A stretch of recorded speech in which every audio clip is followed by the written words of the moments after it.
It's June 13th, 2014, and this is your weird, wacky, wild Fortean Slip news.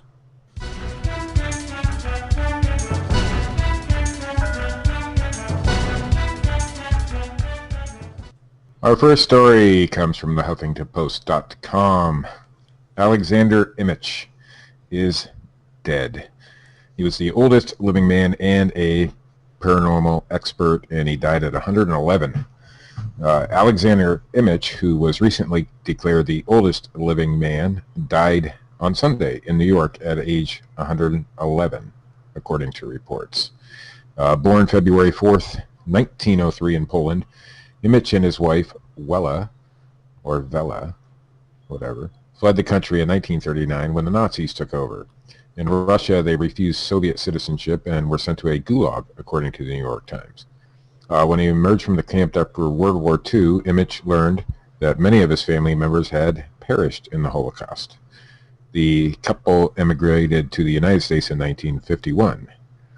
Imich became the oldest living man on April 24th when Arturo Licata of Italy died a little more than a week before his 112th birthday. Imich told Guinness World Records that his motto is that one should always pursue what one loves and is passionate about. For Imich, that passion was the paranormal. Is he saying that the paranormal kept him alive longer than anybody else? Could be.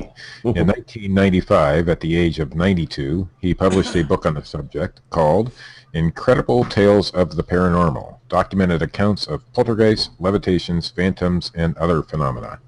Imich had a collection of forks and spoons that he said had been bent using the he didn't know how to bait click, Matt. The power of the mind. He spent 111 years pursuing the paranormal and one day catching it. The power of the mind is the forks and spoons that he had, also known as macropsychokinesis. He said, I watched ordinary people doing that. Imich, who had a doctorate degree in chemistry and spoke 5 languages, even tried to persuade his fellow scientists that the soul survives after the death of the body. Imich was proud of his healthy habits as well, telling numerous news organizations that he didn't drink, had quit smoking long ago, and ate very little. Is he a soul survivor? Yeah. He also attributed his longevity to good genes, but kept a sense of humor about it too. When asked for his secret, he told NBC New York, I don't know. I simply didn't die earlier. I have no idea how this happened. The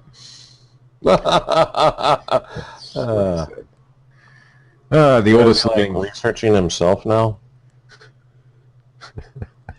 The oldest living man is now Sakura Momoi of Japan, born one day after Imich, February 5th, 1903. The oldest person on Earth is 116-year-old Masayo Okawa, also of Japan. And I'm sure I pronounced that correctly. You always do. Mm-hmm. So like the new world's oldest living man mysteriously visited his predecessor the day of his death. Think he had him snubbed out? I think there's some fierce competition going on there. It's like It's like the Highlander. There can be only one. Also from the Huffington Post. Spider-Man won't be hanging out at the Lotte shopping center in Busan, South Korea anymore. According to culture and gaming blog Kotaku, critics began to notice that the superhero sculpture, clinging upside down to the mall's facade, has an erection. Even more awkward. That just gives it another handhold for anybody who wants to get a good photo. Even more awkward, the statue was installed above a playground. Complaints spread online, and mall officials pressured the artist Unsuk Yu to alter the piece or take it down, according to his site. He reportedly chose the latter. The artist wrote on Facebook that he was attempting to naturalize the superhero in a comical way, but understood why the work could be interpreted as lewd in a place like a shopping mall. according to a translation provided to the Huffington Post. It was just a realistic web shooter. Yeah. Because that's where it would come out of, is the spider. You know, its ass. Cock. It was a cock.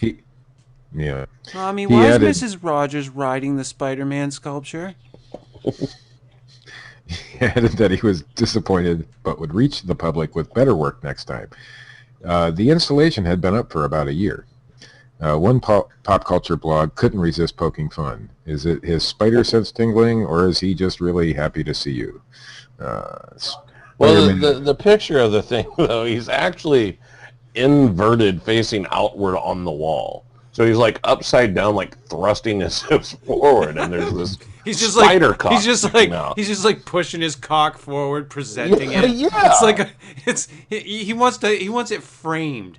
If his hands technically should be out, like framing his cock.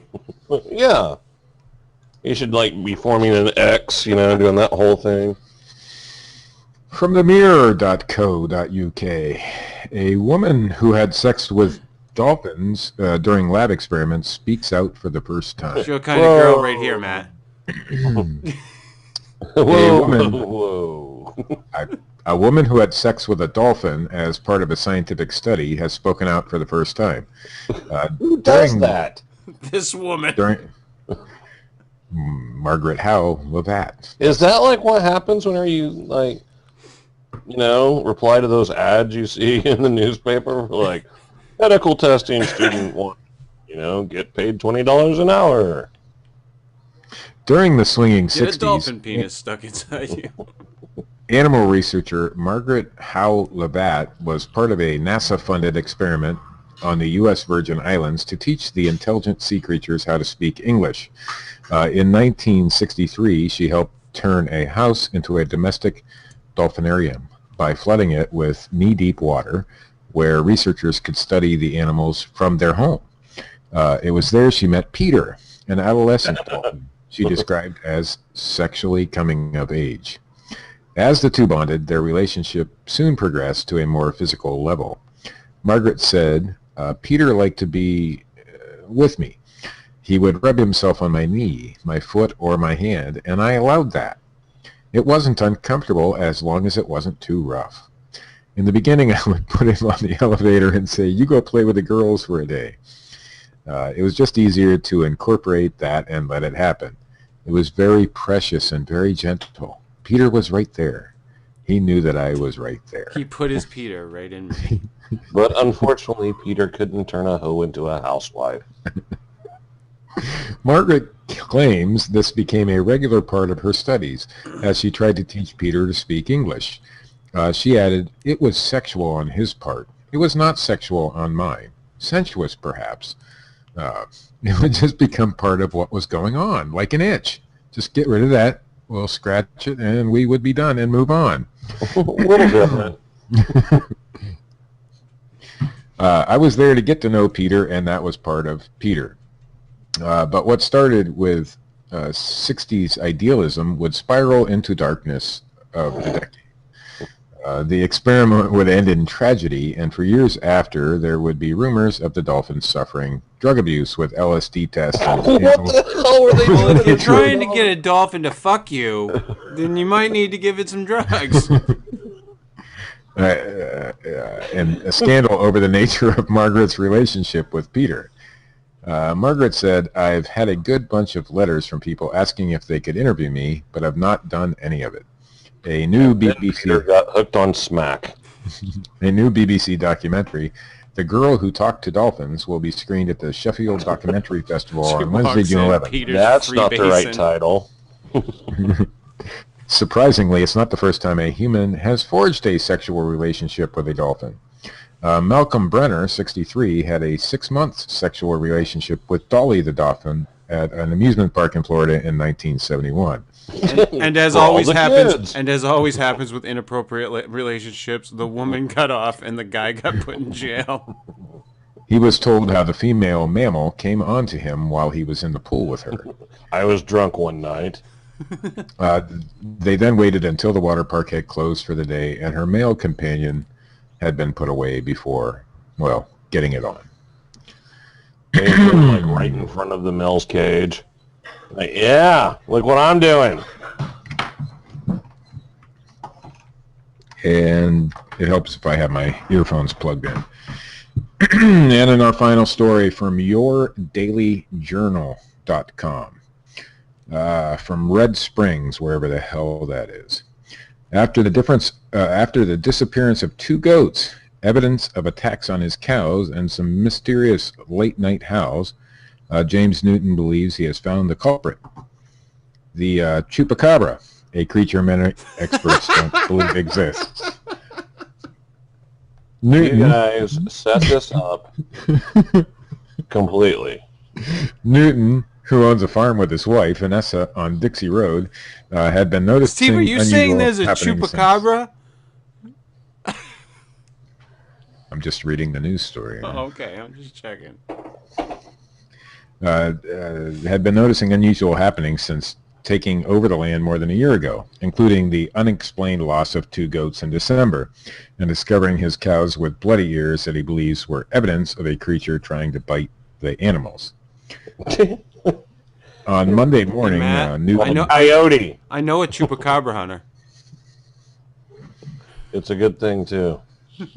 I believe this is in Texas, so... On Monday morning, Newton said his wife alerted him to what she described as the ugliest animal you'd ever seen behind their house. The creature, which they believe may have been killed by the couple's German Shepherd, was 2 feet long, had short, dark gray hair, a long, thin tail, protruding teeth, and, according to Newton, an uncanny resemblance to a creature popularly known as the Chupacabra. Chupacabra? Looked somewhat like a hairless dog? A mangy fox or coyote, if you will?